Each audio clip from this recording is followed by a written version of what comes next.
it to your WhatsApp just in case it's been with a security thing on it. Okay, we're in public session here, just everybody will be aware. Okay, can I refer members to the draft minutes of proceedings at pages 172 to 182 of the meeting pack? Are members content that the draft minutes of our meeting on 30th of May 2024 are a true reflection of those proceedings? Content? Any matters arising? None? Okay, moving on then to item number 9, which is Directive EU 2024-1438, Breakfast Directives, and we are going to hear departmental oral evidence. Can I just refer, if you just want to come forward, I just refer members to pages 5 to 50 of the meeting pack of the relevant papers, and pages 2 to 22 of the tabled papers. Advice. The table papers include an initial assessment of impact from the Food Standards Agency at pages 11 to 15 and an updated explanatory memorandum which is at pages 16 to 22. So we have Andy Cole, Director of Food Standards Agency, Firth Piraka, I hope I pronounced it. Thank you. Head of EU Relations, Trade and Legislation, Food Standards Agency, and Richard Annett, Food Standards Lead, Labelling and Composition Standards of the Food Standards Agency. So can I welcome all three of you to our meeting this morning, and I'm going to hand over for you to brief us on this EU directive. Thank you, Chair, and thank you members for the opportunity to brief the committee today on this matter. Just as introduced there by the Chair, I'm Andy Cole, Food Standards Agency Director for Northern Ireland, joined by my colleagues Firth Piraka, who's Head of EU Relations, Trade and Legislation, and Richard Annett, who's our Lead for Composition and Labelling Policy. I want to start by apologising, Chair, for the late submission of our written assessment of impact. I understand the committee's also received a UK Government EM, which FSA officials have contributed to. Given this our first opportunity to appear before you, I thought it useful just to briefly set out our construct. The Food Standards Agency is an independent, non-ministerial department, so we work across England, Wales and Northern Ireland, and our main objectives in law in carrying out our functions is to protect public health from risks which may arise in connection with the production, supply and consumption of food, and otherwise to protect consumers' wider interests in food. So our work's underpinned by science and evidence, and protecting consumer interests is at the heart of everything that we do. Our 5-year strategy, published in May 22, entitled Food You Can Trust, provides a sharper focus on a food system in which food is safe, food is what it says it is, and food is healthier and more sustainable. So the authenticity of food and food being is what it says it is a useful framing for today's session. I'm going to set out some general points just in relation to this new EU legislation. Then we'll highlight in detail what the specific changes mean in practice, and then we'll explain to the committee how we've been engaging on these changes. So firstly, on the legislation, this new EU directive amends 4 of the 7 EU directives known as the Breakfast Directives. It updates rules on composition, labelling and marketing of honey, jams and marmalades, fruit juice and dehydrated milks. And the EU's aim with the directive is to increase transparency and empower consumers to make more informed and healthier food choices. It's important to note the nature of the changes varies. Some of the provisions of the directive introduce new requirements, while others are for Northern Ireland to decide on introducing. Within the new requirements, some will necessitate changes by businesses, whilst others provide the food industry with greater flexibility and opportunity for innovation. The final legislation, as you know, was published by the EU just 2 weeks ago, tomorrow on 24th of May. The new measures would not apply until the 14th of June 26, which gives food business operators up to 2 years to prepare. This would also give us more time to work with producers to support them and to engage with consumers and enforcement authorities. So turning now just to the specific detail of the legislation itself. So for honey, the main mandatory change relates to increased transparency in origin labelling of honey blends, which reflects consumer interest in the geographical origin of honey. Our current understanding is that local production and supply in Northern Ireland is mostly led by SME enterprises who primarily sell single source honey as opposed to blends of different honey. So the origin labelling changes introduced by this legislation do not impact single source honey. Moving to jam, the legislation makes a mandatory change to increase the amount of fruit required for jam making. We understand again that jam production in Northern Ireland is largely artisan in nature, so producing jams and conserves that already have an inherently higher degree of fruit content in them already. In respect of marmalade, Northern Ireland ministers have the option to authorise the term marmalade interchangeably with jam when referring to jams from fruits other than citrus fruits. There's also a mandatory change requiring marmalade to be labelled as citrus marmalade or with a specific citrus fruit that it's made from, for example, orange marmalade.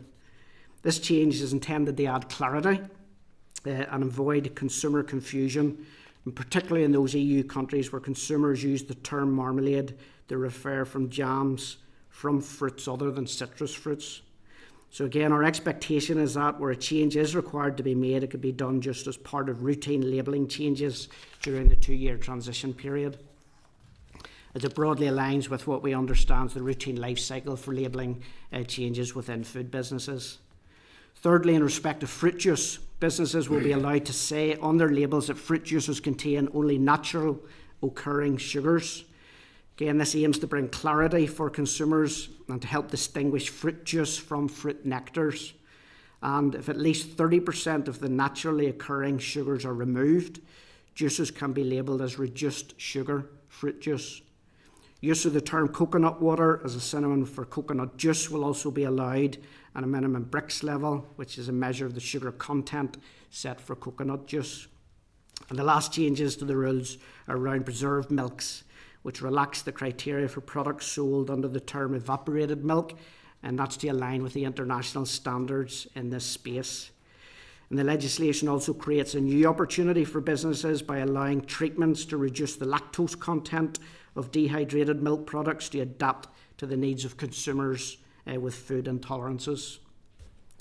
All of these changes in policy development fall under the Food Compositional Standards and Labelling Provisional Common Framework, and that sets out arrangements for cooperation between officials in DEFRA, Food Standards Scotland and the Food Standards Agency regarding food compositional standards and labelling policy and legislation.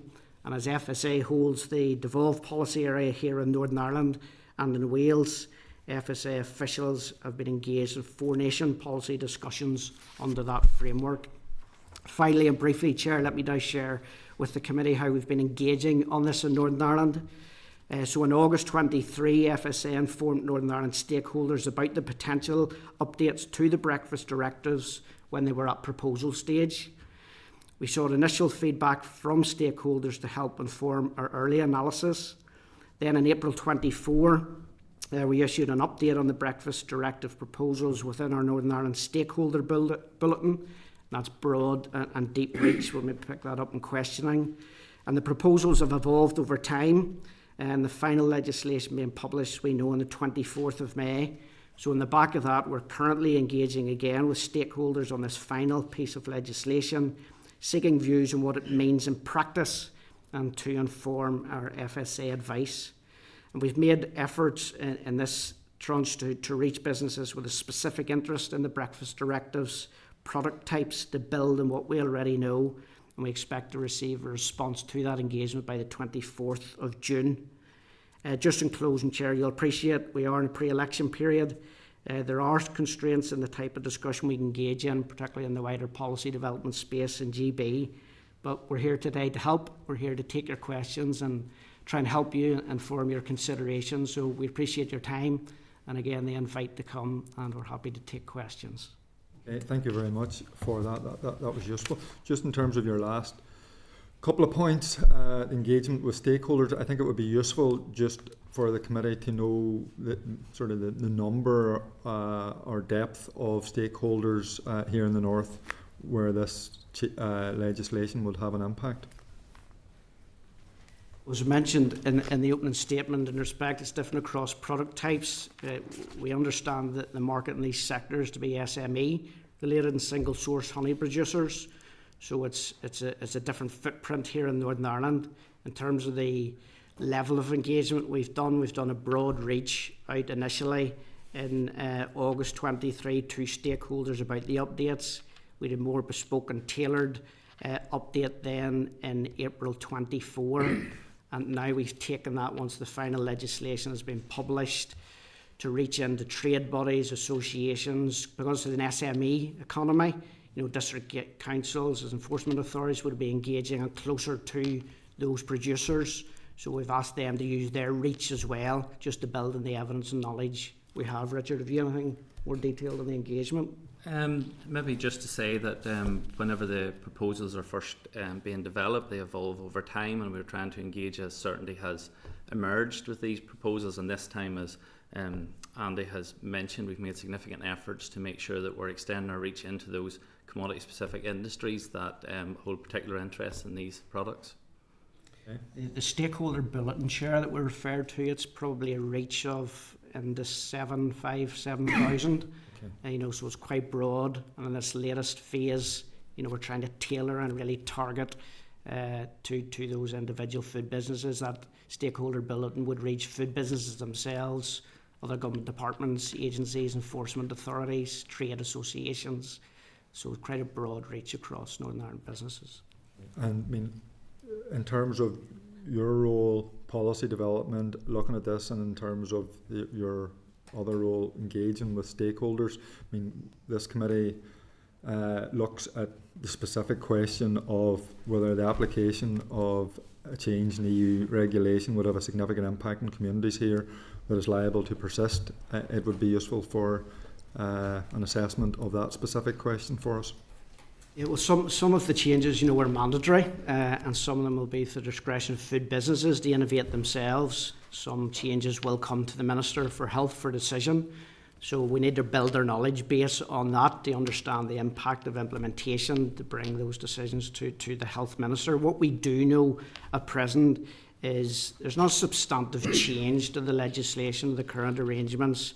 If you look at it, if it's viewed in its totality, what we do know is that the range of products in the Northern Ireland market are largely going to remain the same. So there's no impact in terms of the removal of products. Indeed, there's opportunity for new product lines to come in. There's also, our initial engagement with the sectors and across the commodity sectors to understand the size of that market. And for example, the honey and the single source honey, there'll be no impact in that sector. Consumers and industry, we've engaged in those that will protect consumers. The measures will protect consumers, will protect industry as well. Some of the things being brought forward in honey are to protect the integrity of honey from adulteration or fraud across the world, so that will protect the industry itself. Ultimately, in any of the food that moves within the UK and within Northern Ireland, it's on the market, and we ensure that the food is safe and the food is what it says it is. So the legislation will bring some clarity and consumer choice to consumers and to businesses. But our initial engagement has that initial assessment, but we want to test that again, Chair, and that's why we've gone out on the publication of the final legislation, just to sense check that and to see if there's anything we've missed. But initial impact would be of that view. Thank you. Declan? I think actually Andy has answered the question I was going to raise. It seems to me that what's being proposed here would bring a greater resilience to the bespoke nature of these kind of artisan products, greater protections, a greater resilience that would provide probably greater robustness to how they then promote very specific artisan products from this region. And I was curious to know the degree to which the sector and stakeholders were indicating that is in fact their view. I appreciate the process isn't at a complete conclusion, but thus far, to be clear, Andy, the indications from the sector are that yes, we haven't had any indications to the contrary, Declan. Yeah, okay, thank you. Correct, yeah. But do want to test that No, of in this course current not. phase. I understand. And imagine if it had been, of controversy, we would have heard loud and clear. Particularly from a very specific artisan, Yeah, correct. Niche form of production. Yeah. Okay. So that whole thing of authenticity and food being what it says it is, that's very important. Not just as a regulator, it's important to consumers. They understand what they're eating, the composition of that. So some of the changes proposed are now being implemented. Will bring that clarity and bring that transparency for consumers. So, And beyond that, it strikes me again from a relatively uninformed perspective, but from a marketing, from a promotional perspective, it probably actually gives our producers an even greater impetus and ability to promote successfully. Indeed, yeah, I would agree. And it's probably useful as well to note that we'll transpose this into secondary legislation in time. I think it's December 25. December 25. December 25. That's been so. The implementation of this legislation, we follow the normal process, and we bring that through the Department of Health. We scrutinised by the Department of Health Scrutiny Committee and the floor of the Assembly at that stage. So members again and NI Assembly have a chance to scrutinise again at that point in terms of our implementation and the transposition of the directives into secondary legislation. Good job. Steve? Oh, sorry. Apologies for sneezing just You at were the same asleep? time. Thought you were asleep? No. I guarantee you one thing, I'll not be in this committee. Just a quick one. Obviously, we're talking about what's the impact of Northern Ireland producers.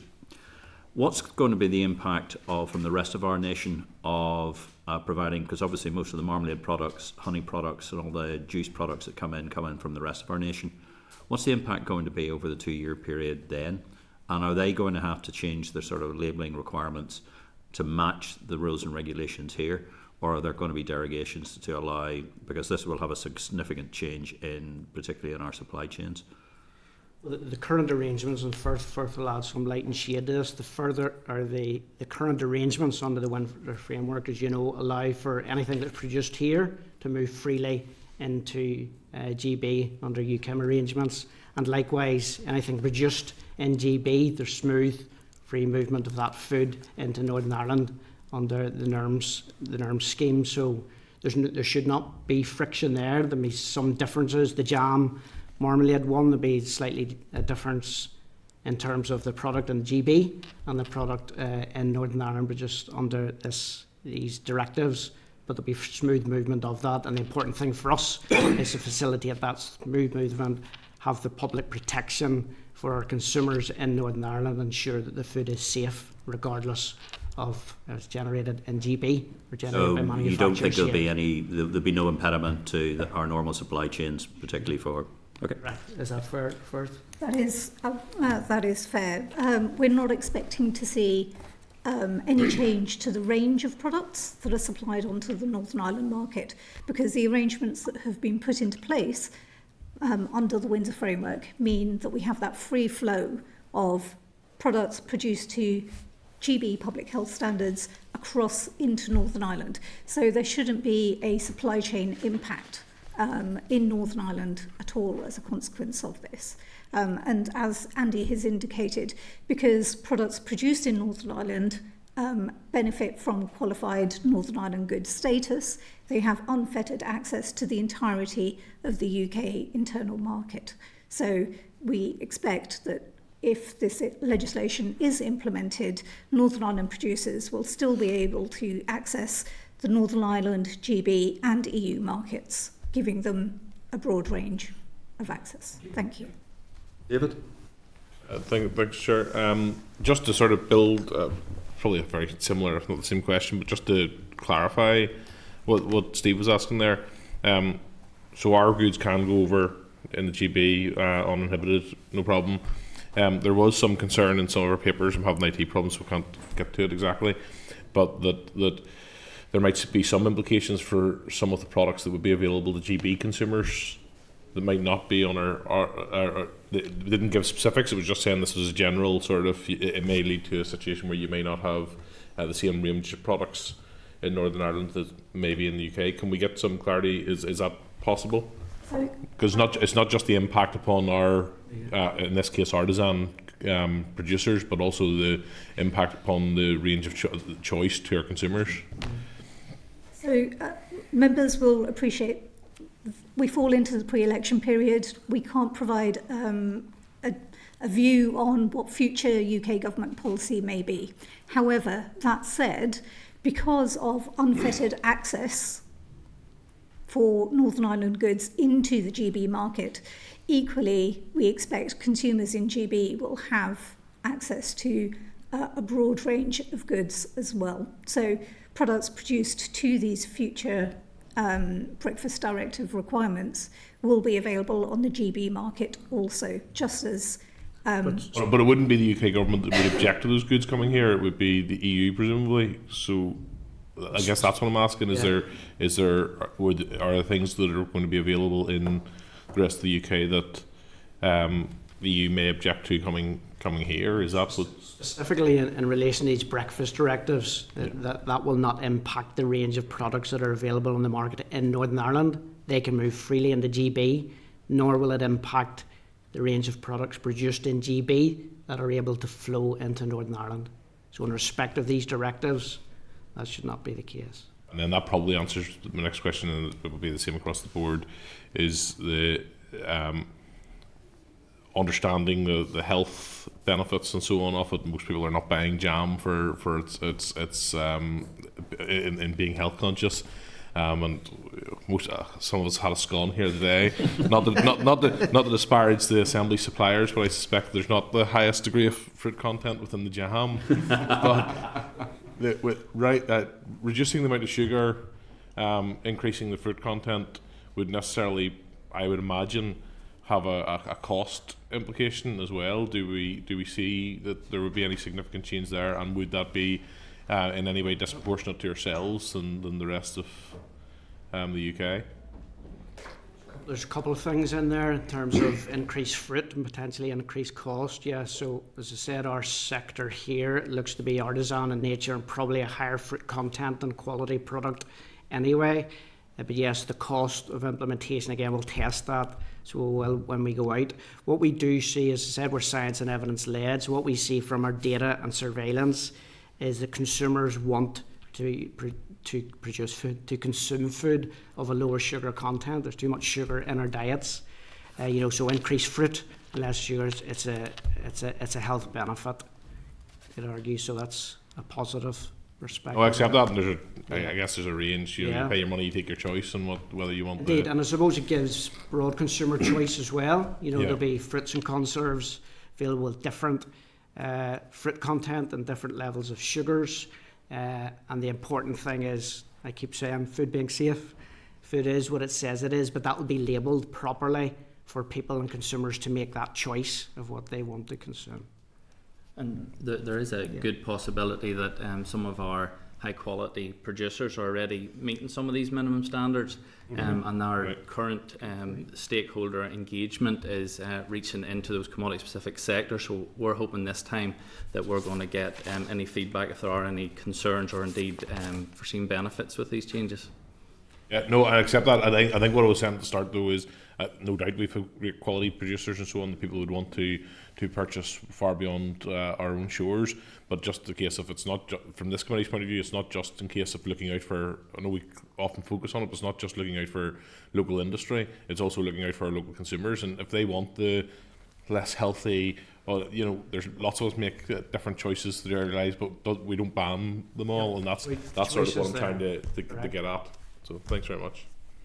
Thank you. Thank you very much for your presentation and taking our questions. That was been very useful and helpful to us as a committee. So thank you. Thank you, Chair. Thank you for your time. If the committee did want us to report back to you after the 24th of June when that stakeholder engagement is concluded, we're happy to do that. Thank you. So under paragraph 8.1 of Schedule 6B to the NI Act 1998, the committee must decide today whether or not to hold an inquiry into the published replacement EU Act that has been notified. Should the committee fail to decide, the failure will be treated as a decision not to hold an inquiry.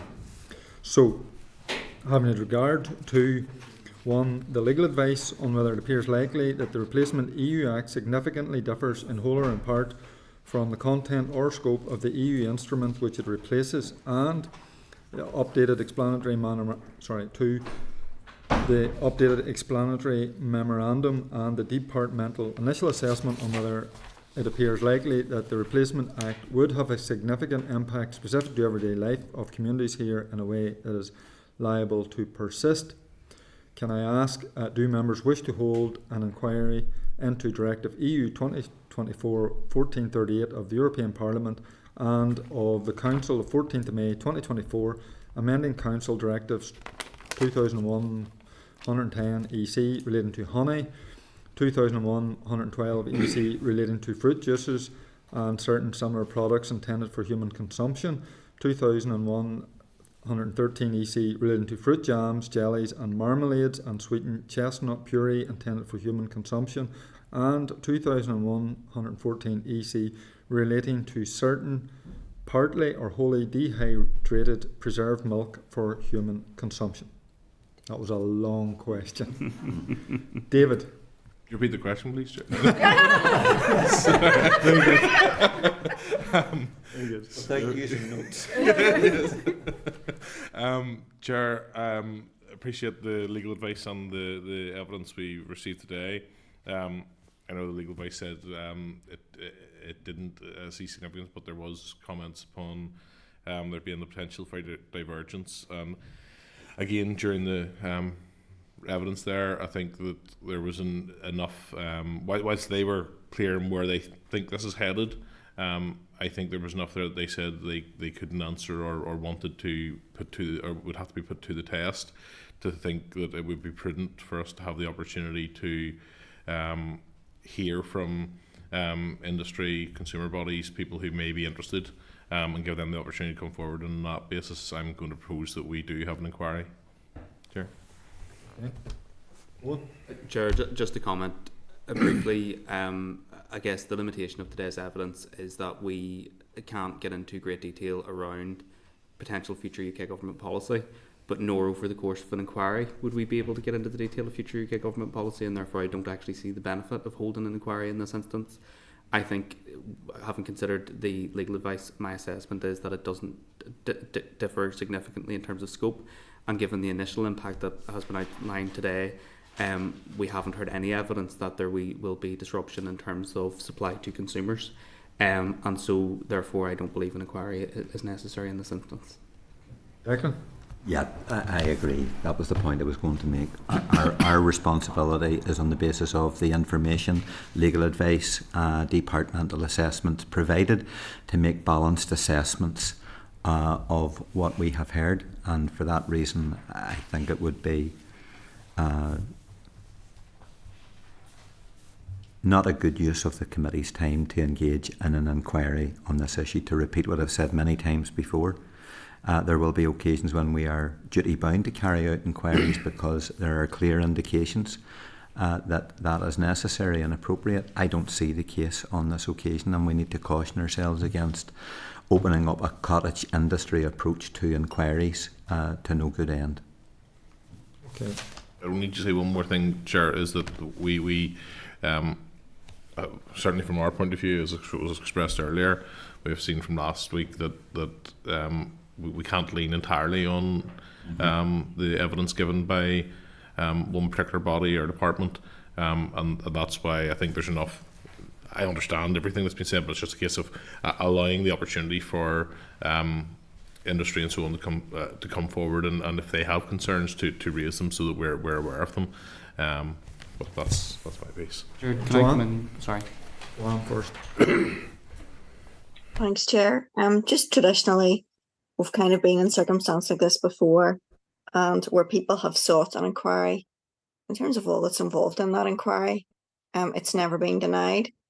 So it seems a strange thing now that we'd go down this road of denying an inquiry when it hasn't happened thus far. And what harm is there in actually getting some more information and waiting to see? I mean, we've learned to our cost, I think, that we don't always get the information that we need. So why would we not try and seek to have as much as we can get? Okay. I think it's a poor move to deny members an opportunity to get some information, and I think honestly it's reflective of how the committee has been conducted the past number of weeks, where it's just it's not about the merits of the argument anymore. Yeah. I mean, everybody can speak for themselves. Joanne, the point you made about previous inquiries, we have had previous inquiries, but on those occasions, the legal opinion was at odds with what the legal opinion is in relation to this case, so that is significantly different, to use a phrase that we have to apply in regard to these, and we have two sets of criteria, and we have clear evidence in both sets today. Anyway, Owen, want it back in, and then Steve. Thank you, Chair. And look, I made this point in private session, and I think it's worth reiterating it in public session. And to be clear, I mean, I have set out very clearly my assessment based on the committee's established procedure and the requirements that are set out in legislation. We have a narrow focus, and we are following committee process. That process was established as the result of a negotiation between the DUP and the UK Government. So if there are shortcomings in terms of the process that has been established in this committee, it falls to the DUP and not those members of this committee who are operating faithfully to the requirements that are set out. And so I take objection to any suggestion that this hasn't been conducted fairly. We are following the procedure that is therein and set out. Steve? Yeah, just a quick one. Look, I'm not going to get into the whys and wherefores and all the rest of it, but the one thing I would like to take the opportunity is to understand from the distribution trade what the actual impacts are likely to be. We've had a statement from the Food Standards Agency. We haven't had anything from industry or the distribution industry. And, you know, it may indeed be it may have no impact at all, but I would like to at least hear from them to say that we've actually understood what the likely impacts are, because yes, a declaration of interest, I think Coggery jam is brilliant, and I am a great supporter of sort of all the marmalades that they make, and I will always support Northern Ireland artisan industries, but you know, the majority of the food stocks that come within our supermarket chains and the rest of it comes from the rest of our nation, and I would like to have a definitive statement that says basically it is not going to interfere. And I mean, that's all I need to be able to say, like, no, nothing more to be seen here, but we just can't rely on what the sort of the Food Standard Agency says. I would caution that we have two criteria. One of them is the very definitive. So, I mean, I would put that point in record. Anyway, we could talk. Just for our job is to see what the impact is on the people of Northern Ireland. Our job is to apply two criteria. Yeah, but it is the impact of people in Northern Ireland. So anyway, we're going to go around in circles. David's proposal is first, so I'm going to take that first. So David's proposal, without me repeating the long-winded question, is that we have an inquiry into the directives that make up the breakfast directives, for a shortened version. So can I ask those in favour of David's proposal to hold an inquiry to raise their hands? I'm conscious, Joanne, we can't see you. Is your hand up? Can't hear you. Joanne? Hello, sorry, yes, what is it? We're taking a vote on the proposal to have an inquiry. So those in favour of having an inquiry, raise their hands. Oh, yeah, that's it. Yeah. Mm-hmm. Sorry, Chair, I'm on with the police about an issue. Apologies. Okay. Those against? Okay, so the question was the proposal to hold an inquiry into EU 2024-1438, commonly known as the breakfast directives, proposed by David Brooks. Those in favour: David Brooks, Stephen Dunn, Joanne Bunting, Steve Aiken. Those against: Philip McGuigan, Declan Kearney, Emma Sharon, Owen Tennyson and Connie Egan. Therefore the proposal falls. So just to get myself right, we don't need to take the second vote? No. Okay. Okay. So we agreed. That's okay. We just moved to the next item. Okay. Fair enough. We're going now to item number 10. Proposal for regulation of the European Parliament and of the Council on the welfare of dogs and cats and their traceability. So can I remind members that at last week's meeting the committee considered correspondence from the British Cabinet Office in relation to a proposed regulation on the welfare of cats and dogs, which it advised might come to the Assembly as a 13.4 notification, meaning that it would be subject to an applicability motion.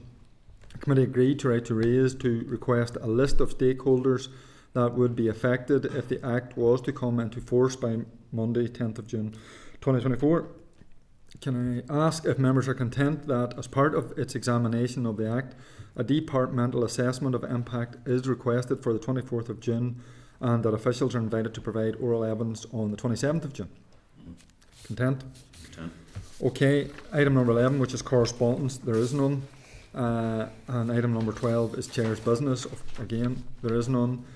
Item number 13, any other business? Can I ask if any member has any other business? None? Okay. So, next meeting then, item number 14, date, time, place of next meeting. It's next Thursday, 13th of June 2024, here in room 30 at 10 a.m. So I'm just going to move now to adjourn the meeting.